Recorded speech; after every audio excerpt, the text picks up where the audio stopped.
ಪ್ರತಿ ವರ್ಷ ಈ ಸಮಯದಲ್ಲಿ ನಮ್ಮ ಕರ್ನಾಟಕದಲ್ಲಿ ಇರುವ 150ಕ್ಕಿಂತ ಹೆಚ್ಚು ಖಾಸಗಿ ಶಾಲೆಗಳಿಗೆ ಅಡ್ಮಿಷನಿಗೆ ಪರವಾಗಿ ಕಾಮೆಟ್ಗೆ ಒಂದು ಎಂಟ್ರೆನ್ಸ್ ಎಕ್ಸಾಮ್ ಕಂಡಕ್ಟ್ ಮಾಡುತ್ತೆ ಮೇ ತಿಂಗಳಲ್ಲಿ. ಈ ವರ್ಷ ಈ ಪರೀಕ್ಷೆಗಾಗಿ ಅಪ್ಲಿಕೇಶನ್ ಫೆಬ್ರವರಿ 3ನೇ ತಾರೀಕಿಂದ ಶುರುವಾಗಿ ಮಾರ್ಚ್ 16 ತನಕ application portal will be open. ವಿದ್ಯಾರ್ಥಿಗಳು ಆನ್ಲೈನ್ ಅಪ್ಲಿಕೇಶನ್ ಕೊಡ್ಬೋದು. ಕಳೆದ 5 ವರ್ಷದಿಂದ ಆಗೋ ರೀತಿಯಲ್ಲಿ ಒಂದೇ ಪರೀಕ್ಷೆ ಬರೆದರೆ ಒಂದು ವಿದ್ಯಾರ್ಥಿಗೆ 3 ಸಂದರ್ಭ ಉಂಟು. ವಿದ್ಯಾರ್ಥಿ ನನಗೆ 150 ಕರ್ನಾಟಕ ಶಾಲೆಗಳಿಗೆ ಮಾತ್ರ ಬೇಕು ಅಂದರೆ ಅದು ಆಪ್ಷನ್ 1 ಕಾಮೆಟ್ಗೆ UGET ಪರೀಕ್ಷೆ. ವಿದ್ಯಾರ್ಥಿ ನಾನು ಭಾರತ ದೇಶದಲ್ಲಿರುವ 4 ಪ್ರೈವೇಟ್ ಯೂನಿವರ್ಸಿಟಿಗೆ ಅಡ್ಮಿಷನ್ ನೋಡಬೇಕು, ಆ ಇಂಟ್ರೆಸ್ಟ್ ಇದೆ ಅಂದರೆ ಅವ್ರಿಗೆ choice 2 that is called UniGauge. ಕೆಲವು ವಿದ್ಯಾರ್ಥಿಗಳು 2 ಪರೀಕ್ಷೆ 2 ಸ್ಟ್ರೀಮಲ್ಲೂ ನಮಗೊಂದು ಅವಕಾಶ ಬೇಕು ಅಂದರೆ ಅದಕ್ಕೂ ಒಂದು ಆಪರ್ಚುನಿಟಿ ಇದೆ, ಚಾಯ್ಸ್ C.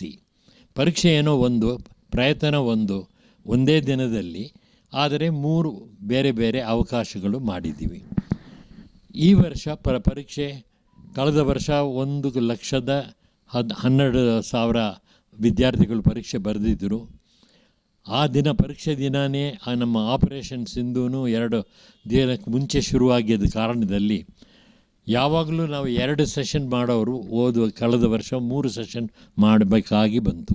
ಈ ಬಾರ್ಡರ್ ಟೌನ್ ಪಂಜಾಬ್, ರಾಜಸ್ಥಾನ್, ಜಮ್ಮು, ಶ್ರೀನಗರ್ ಈ ಸೆಂಟರ್ಗಳಿಗೆ 3ನೇ ಸಮಯ ಎಕ್ಸಾಮ್ ಮಾಡಬೇಕಾಗಿತ್ತು. ಈ ವರ್ಷ 2 ಸೆಷನ್ನಲ್ಲೇ ಮಾಡ್ತೀವಿ. ಆದಷ್ಟು ವಿದ್ಯಾರ್ಥಿಗಳು ಮೊದಲೇ ಅಪ್ಲೈ ಮಾಡಿದ್ರೆ ಅವರು ಚಾಯ್ಸ್ ಸಿಟಿ ಟೌನಲ್ಲಿ ಪರೀಕ್ಷೆ 280ಇಂದ 300 ಸಿಟೀಸಲ್ಲಿ ಮಾಡಲಿದ್ದೀವಿ. ಪ್ರತಿಯೊಂದು ಸೆಂಟ್ರಲ್ಲೂ ವಿದ್ಯಾರ್ಥಿಗಳು ಹೆಚ್ಚಿದ್ದರೆ 4-5 ಸೆಂಟರ್ ಕೂಡ ಏರ್ಪಾಡಾಗಲಿದೆ. ಕರ್ನಾಟಕದಲ್ಲಿ 24 ಸಿಟಿ ಸ್ಥಳದಲ್ಲಿ ಪರೀಕ್ಷೆ ನಡೆಯುತ್ತೆ.